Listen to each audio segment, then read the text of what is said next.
E aí, meus amigos, tudo bem? Professor Dixon Cossetti, do curso Direto ao Ponto. Atendendo aos pedidos, hoje vamos falar acerca dos 5 temas mais relevantes para a prova discursiva do DPEM. Antes, se você ainda não é inscrito aqui no canal, por favor, inscreva-se. E claro, clique aí no sininho para você receber as notificações acerca dos novos vídeos.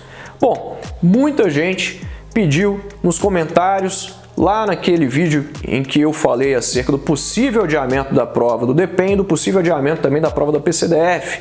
Muita gente pediu para que eu falasse aí sobre a prova discursiva do DPEM. Eu já fiz um vídeo retratando pontos importantes acerca da prova discursiva, falando da estrutura da prova, falando qual é o tipo de texto que o SESP vai cobrar e várias outras coisas. Hoje, então, a gente vai debater aqui 5 macroassuntos de uma forma rápida para que você tenha uma noção do que vai cair na sua prova. Provavelmente o tema da redação está entre estes aqui.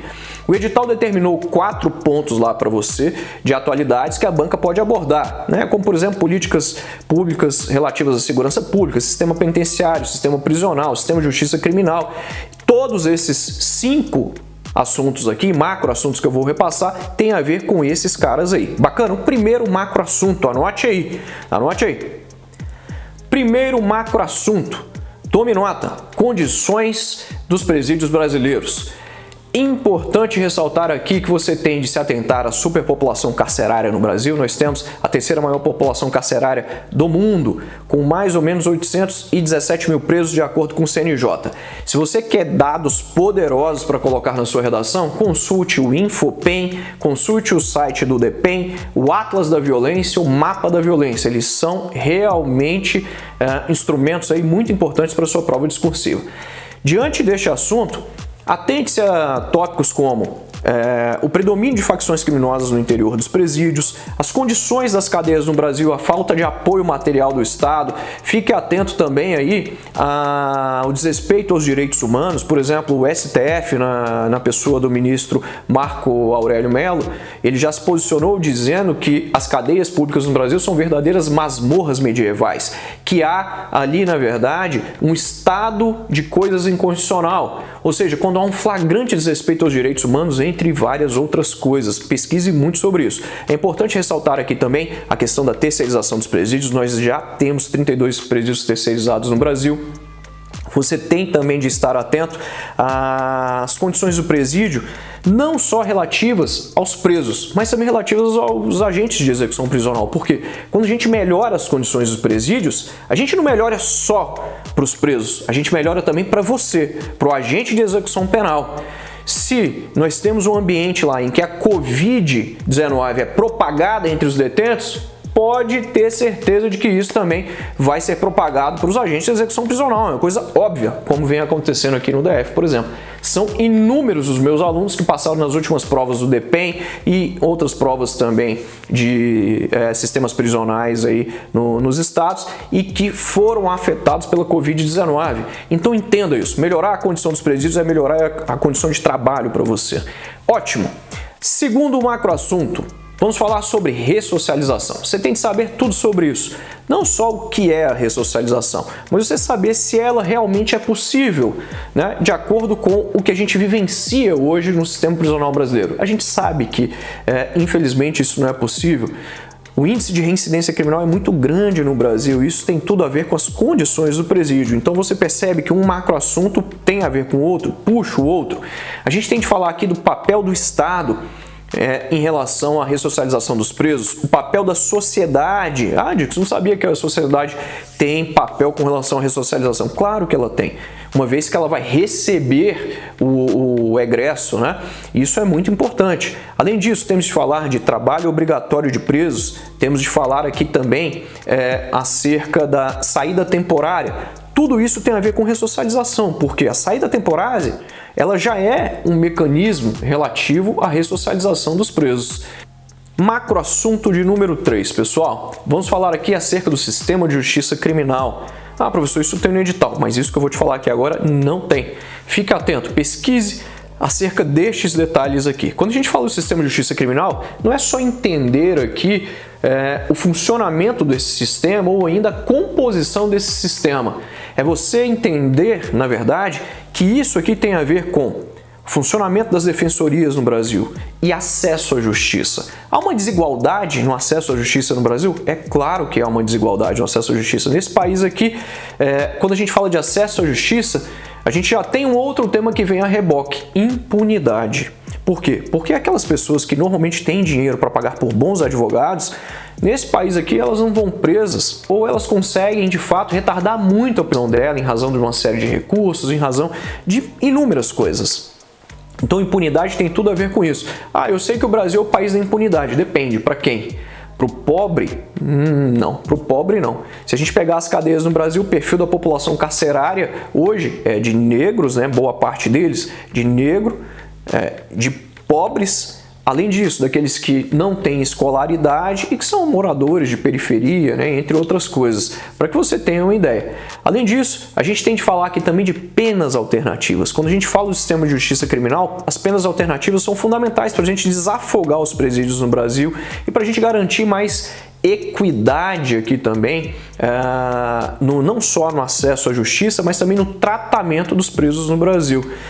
Pode ser que as penas alternativas de fato seja um instrumento fundamental para a gente melhorar cada vez mais a condição dos presídios no Brasil e a gente desafogar os presídios. Além disso, perfil da população carcerária no Brasil.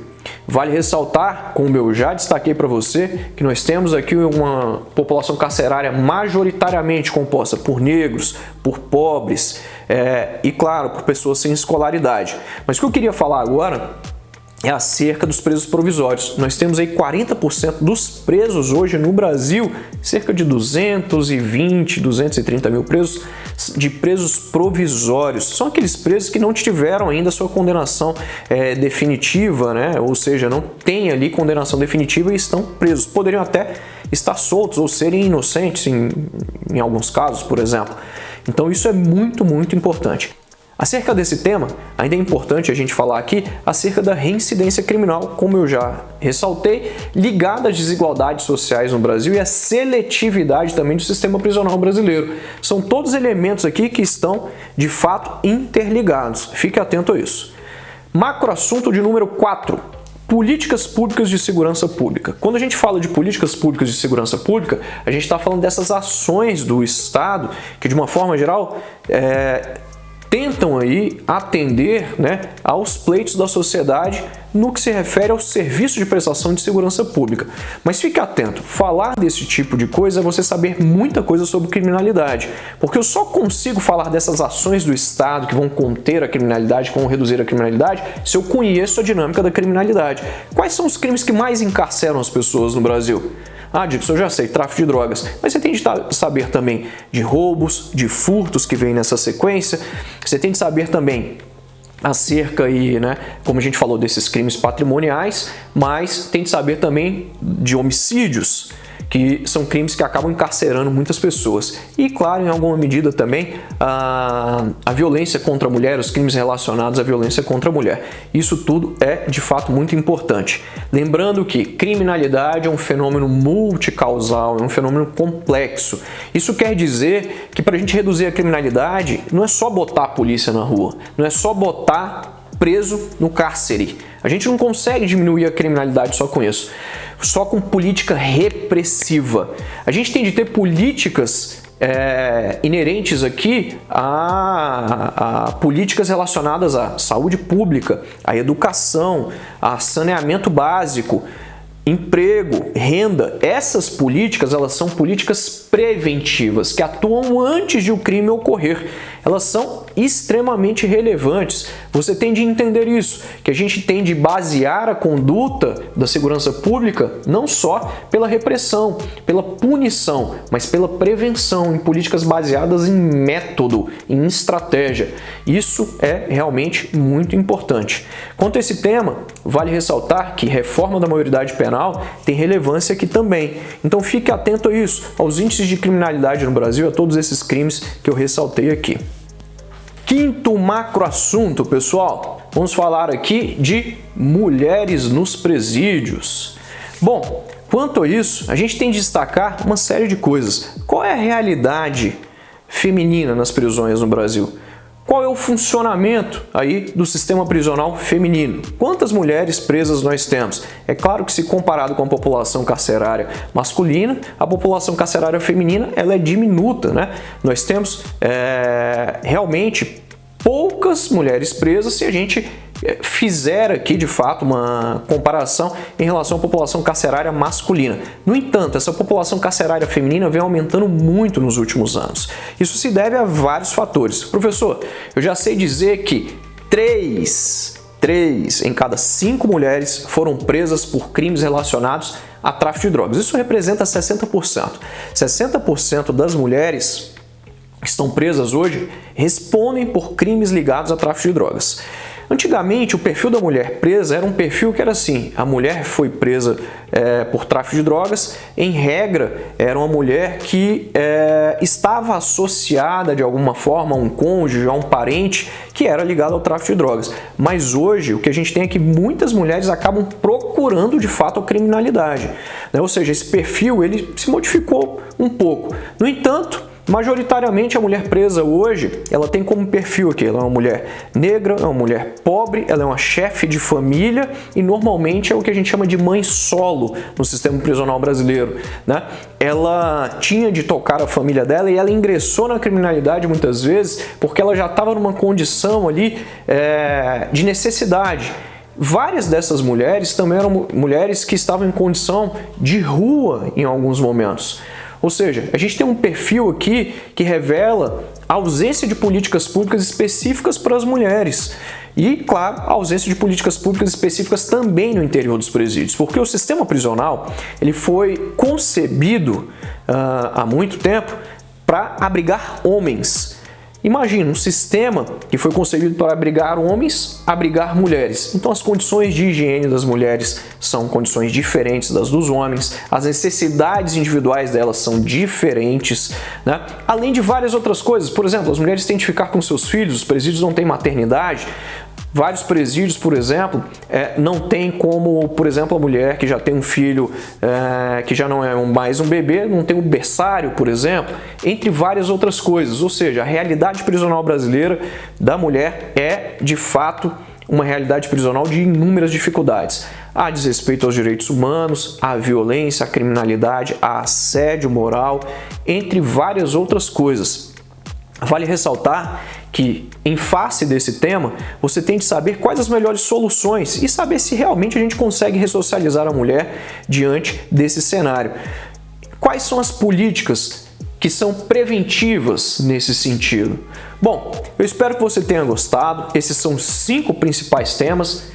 Lembrando que se você ainda não é inscrito aqui no canal, por favor, inscreva-se. Se você não curtiu ainda os meus perfis lá no Instagram e também no Facebook, e claro, os perfis do meu curso Direto ao Ponto, por favor, curta.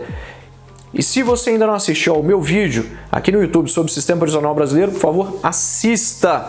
Lembrando que todos esses temas são objeto do meu curso online para agente de execução penal e, claro, para os outros cargos do DEPEN também. Confira lá no curso diretoaoponto.com.br. A gente se vê nos próximos vídeos. Tchau!